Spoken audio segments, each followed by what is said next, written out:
I think Bryce Young and Will Anderson, they're smart young men and I respect them a ton. However, this is a terrible, and let me repeat this, a terrible decision. In my humble opinion, they shouldn't even have thought about doing this.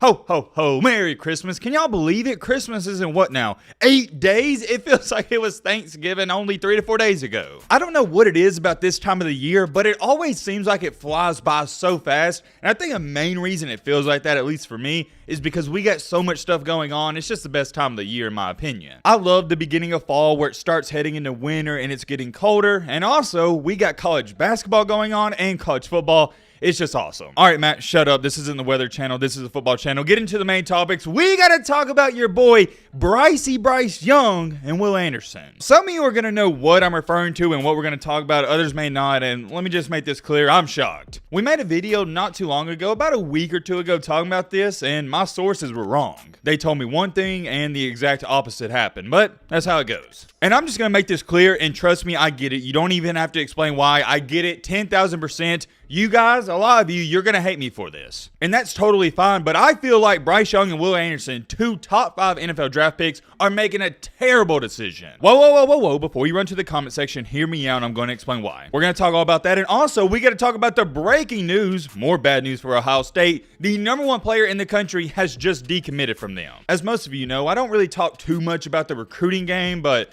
we got to talk about this one because it's strange. It's going to be a jam-packed video. I hope you guys are excited as I am to get into this one. And we're on the road to 260K before Christmas. If you want to join our community and help us get there, that would be awesome. Greatly appreciated. If not, that's cool too. All right, Matt, blah, blah, blah. Shut the crap out. Now, without further ado, let's get into it. First thing is first, we got to talk about this. Bowl season has officially started. Well, technically, it started last night, but today, which is Saturday the 17th, you got a lot of them going on. And I'm not going to talk about the games, but I want y'all to listen to some of these bowl names. They just get weirder and weirder every single season. I was looking at the lineup for today, and you got a bowl game called Jimmy Kimmel LA Bowl presented by Stifle Bowl. What even is that? And this one was last night with UAB winning. The Hometown Lenders Bahamas Bowl. And another strange one is the Florida and Oregon State one, the SRS Distribution Las Vegas Bowl. I don't know, maybe I'm out of the loop on things, but I don't ever remember these being actual bowl games. I'm starting to actually believe the people who come up with these bowl names, they just do it to troll us. Like, they gotta be sitting there going, okay, let's think of the craziest name ever and we're gonna make it a bowl. Moving on to our next topic though, before we get into Bryce Young and Will Anderson,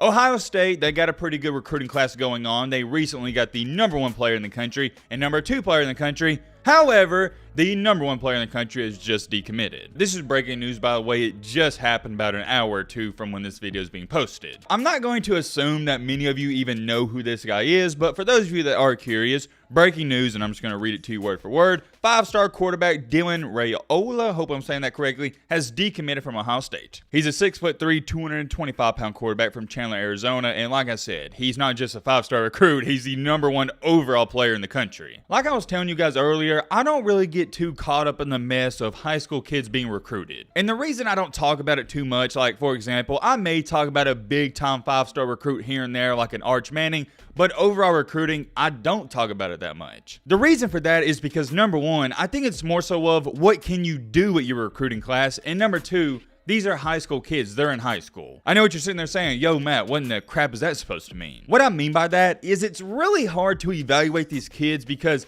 every single 2, 3, 4, 5-star recruit, yes, they're gonna look like the next Michael Jordan because most of the kids they're playing in high school aren't even going to sniff the college level, and most of them are going to be working a regular job. I know we troll and joke about Stetson DoorDash Bennett, but literally, these 4 and 5-star recruits, they're playing against future DoorDash drivers, literally. So that's why I don't talk about high school recruiting too much, because yeah, of course these 4 and 5-star recruits are going to look amazing because they're playing kids that aren't even going to play at the college level. So it's really hard to evaluate guys how they're going to do at the college level because you're playing scrubs at the high school level. The other reason I don't talk about it too much is because, like I said, it's more so of what you do with what you got. What have I told you guys time after time after time? Nobody, and I mean nobody, has done less with more than Ryan Day. On the flip side, you could also argue and say nobody's done more with less than Jim Harbaugh. As far as it goes for this Dylan Raiola kid, I'm not too sure why he decommitted. He just decommitted only a few hours ago. But here's his other schools that a lot of people think has a chance of getting him. As you can see, Ohio State is leading the way. It's not even close, 95.7%. And under that, you got Nebraska. And the reason I laugh is because Nebraska is a poverty program at the moment. Under that, you got Texas and then Georgia, and some people have sprinkled in Alabama. Do I think Alabama has a chance of landing him? Yeah, because Alabama has a chance of landing any recruit. Alabama's always going to be mentioned when you're talking about 5-star recruits. It's similar to Kentucky basketball. The reason I label this as strange, though, is because, okay, if he's not going to go to Ohio State, where's he going to go? There's going to be the argument saying, oh, well, he can still go there. And yeah, my counter argument to that has always been, if he was going to go there, he wouldn't have decommitted in the first place. I'm not saying it's impossible for him to recommit, but you rarely see a guy decommit from a school, then recommit. And also with Arch Manning going to Texas, that one doesn't make too much sense either. So just going off of this recruiting board, there's only two options left, Nebraska and Georgia. I think Nebraska and Georgia both could be real options. However, it is worth noting and mentioning, his sister currently plays volleyball at TCU. And hey, with TCU being a top 4 team there in the playoff, that's kind of a popular school to go play quarterback at. That's something to keep your eyes on. Check out this comment. Good move. He didn't want to be a bust. Would love to see him ball out at Nebraska. Under that, somebody replied, this doesn't even make sense. In what world does Nebraska put anyone in the league? The 90s? And I agree with that. Somebody commented, no one wants to live in Nebraska. Let's be real. I'm going to be honest. I wouldn't mind living in a lot of states, especially in the Southeast. I just like living in the warm weather.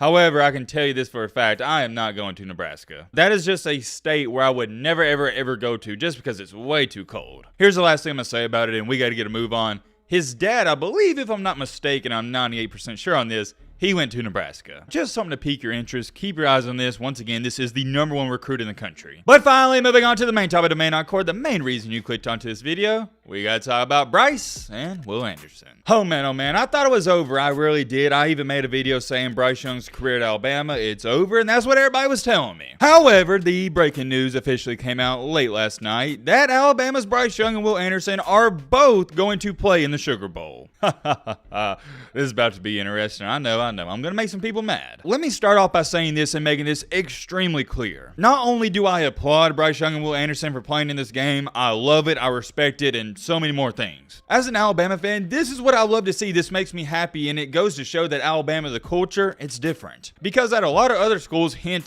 Tennessee, their big-time player, Jalen Hyatt, he's not even playing in the bowl game. Same thing for Ohio State with Jackson Smith-Njigba. Granted, Jackson Smith-Njigba has been dealing with a quote-unquote injury, but most people, I'd say 98% of people, believe that he's okay. He's just sitting out to get ready for the NFL or whatever. Most of us know that Will Anderson, Bryce Young, they're going to be top 5 picks. It's locked in. Where they get selected, I don't know, but top 5 for sure. So that's what everybody's talking about. They're playing. However, it's also being noted that Alabama isn't expected to have any opt-outs during the game. Or not during the game, but for the game. You get what I'm trying to say. Look, I respect it. I don't want y'all to get me wrong, but it's not the smart decision, and it's a terrible one at that. Check on this comment. I never thought I would espouse this opinion, but why? They have nothing to gain from this game and everything to lose. Yes, I'm all for keeping commitments, finishing what you started, band of brothers and all that, but this isn't the hill to die on for that. Yes, that's exactly what I'm talking about. I'm all for having integrity, having this, having that, but this is different. Sitting out this bowl game as a top 5 NFL projected draft pick isn't being selfish, it's a business decision. And if your teammates can't understand that, and if the fan base can't understand that, I don't know what to tell you. I'm going to offer you a different perspective, and this is what most people don't even think about or talk about. You're going to have all these Bama fans saying, yes, I respect this, kids shouldn't sit down and blah, blah, blah, blah. Every single time I'm about to talk about a controversial situation, no matter what it is, I always, and let me repeat this, I always put myself in that person's shoes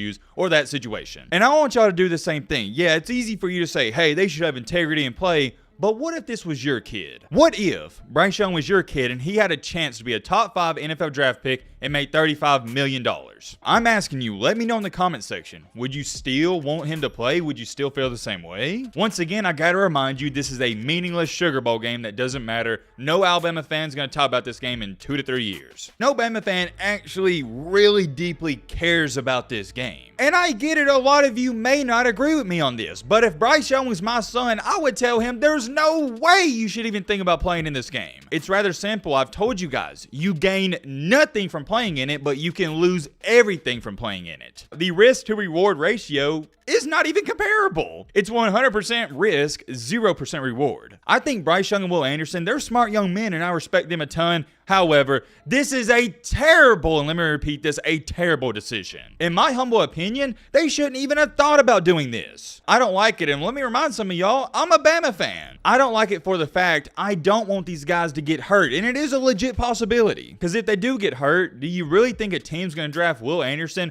who just got hurt, #1 overall? No. When you have a top 5 pick, you don't want to draft a guy who just got hurt. Maybe late in the first round, maybe in the 10s or 20s, but top 5, no. Most of these teams in the top 5, they suck and they want to win right away. They don't have time to wait. I hope they don't get hurt, but I guess we'll have to wait and see. Let me know your thoughts down below. But right away.